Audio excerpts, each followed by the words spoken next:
آج میں آپ کو ایک سچی کہانی سنانے جا رہی ہوں جس میں آپ کو یہ پتہ چلے گا کہ جنات سے دوستی کا کیا انجام ہو سکتا ہے۔ اکرم اور اسلم دونوں بھائی تھے۔ اکرم کی عمر 18 سال جبکہ اسلم کی 15 سال تھی۔ ان کے والد صاحب کا 1 سال قبل انتقال ہو چکا تھا۔ اب اکرم اور اسلم دونوں مل کر ان کے کپڑے کی دکان سنبھالتے تھے۔ اکرم سمجھدار تھا، اس نے والد صاحب سے سارا کاروبار سیکھ لیا تھا۔ اسلم نے حال ہی میں میٹرک کیا تھا جبکہ اکرم نے سیکنڈ ایئر کے بعد تعلیم چھوڑ دی تھی کیونکہ اسے کاروبار سنبھالنا تھا۔ اب وہ چاہتا تھا کہ اسلم بھی اس کے ساتھ پوری طرح کاروبار میں ہاتھ بٹائے، اس لیے اس نے اسلم سے کہا، میں چاہتا ہوں کہ تم تعلیم بھی جاری رکھو لیکن ساتھ ہی میرے ساتھ کاروبار میں بھی ہاتھ بٹاؤ۔ بہتر ہے اکرم بھائی، اسلم بولا۔ پھر اس نے باقاعدگی سے دکان پر آنا شروع کر دیا۔ صبح وہ کالج جاتا تھا۔ کئی ماہ گزر گئے۔ اس دوران اکرم دیکھ رہا تھا کہ اسلم کچھ کھویا کھویا سا رہتا ہے۔ وہ خیالوں میں گم رہتا تھا اور بات بات پر چونک جاتا تھا۔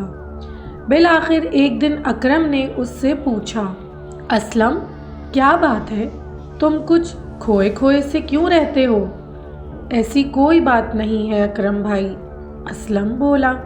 ایسی بات تو ہے، اکرم نے اصرار کیا۔ میں دیکھ رہا ہوں کہ کافی دن سے تم کہیں کھوئے کھوئے رہتے ہو، آپ کو غلط فہمی ہوئی ہے، اسلم نے کہا۔ نہیں، اور ہاں تمہاری صحت بھی گرتی جا رہی ہے، صحیح طرح کھانا بھی نہیں کھاتے ہو تم، اکرم بولا۔ ہاں وہ تو مجھے بھوک نہیں لگتی ہے، اکرم نے کہا، اور پھر اس نے گھر آ کر امی سے اسلم کے متعلق بات چیت کی۔ امی نے اس سے کہا، تم نے صحیح کہا، میں بھی کافی دنوں سے یہ بات محسوس کر رہی ہوں۔ میرا تو خیال ہے کہ وہ تعلیم اور کاروباری مصروفیات کی وجہ سے ایسا ہو گیا ہے، اچانک اس پر اتنا بوجھ پڑ گیا ہے۔ کچھ بھی ہو امی، اسے صحیح ہو جانا چاہیے۔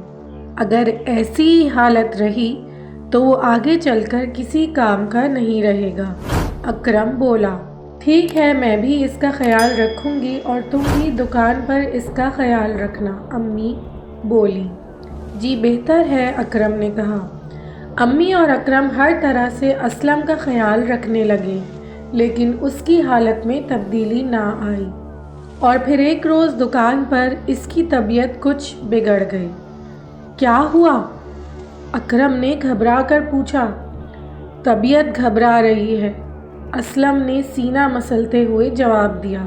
تم لیٹ جاؤ، اکرم نے اسے لٹا دیا، پھر اسے پانی پلایا اور پنکھوں کا رخ اس کی طرف کر دیا۔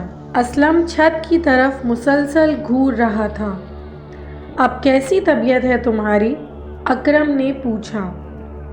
وہ ابھی آنے والا ہے، اسلم نے چھت کی طرف سے نظریں ہٹائے بغیر کہا۔ کون آنے والا ہے؟ اکرم گھبرا کر بولا۔ وہی میرا دوست۔ کون سا دوست؟ ساجد، میرا دوست ساجد۔ یہ ساجد کون ہے؟ اکرم نے پوچھا۔ وہ میرا دوست ہے، میں اس سے ملنے جاتا تھا پرانی حویلی میں، وہ وہیں میرا دوست بنا تھا، اسلم نے بتایا۔ لیکن تم نے اس کا کبھی تذکرہ نہیں کیا، اکرم بولا۔ ہاں اس نے منع کیا تھا، اسلم نے کہا۔ اب وہ ٹھیک 5 بجے آئے گا اور مجھے ساتھ لے جائے گا۔ کہاں لے جائے گا؟ اسلم نے پوچھا۔ پتہ نہیں کہاں، بس اس نے کہا تھا کہ وہ مجھے اپنے ساتھ لے جائے گا، ہمیشہ کے لیے۔ کیا؟ اکرم اس کی بات سن کر چونک گیا۔ ہاں، اسلم بولا۔ پھر اس نے دیوار پر لگی گھڑی کی طرف دیکھا، پورے 5 بج رہے تھے۔ اوہ 5 بج گئے، ساجد آنے والا ہے، لو وہ آ گیا۔ اسلم نے دروازے کی طرف دیکھا، اکرم کو وہاں کوئی نظر نہیں آیا۔ اسلم نے ہوا میں دیکھتے ہوئے کہا، میرے دوست تم تو وقت پر آ گئے، چلو میں تمہارے ساتھ چلتا ہوں۔ اور اسی وقت اس کا انتقال ہو گیا۔ اسلم کے انتقال کی وجہ سے اس کے گھر میں کہرام مچا ہوا تھا۔ بالآخر اس کی تدفین کر دی گئی۔ کچھ دنوں بعد اکرم نے ایک مولوی صاحب سے بات کی تو انہوں نے بتایا کہ اسلم ویران حویلی میں جاتا تھا، جہاں ایک جن سے اس کی دوستی ہو گئی اور یوں وہ جن اسے اپنے ساتھ لے گیا ہے۔ اکرم اور اس کی امی اب بھی اسلم کو یاد کر کے روتے ہیں۔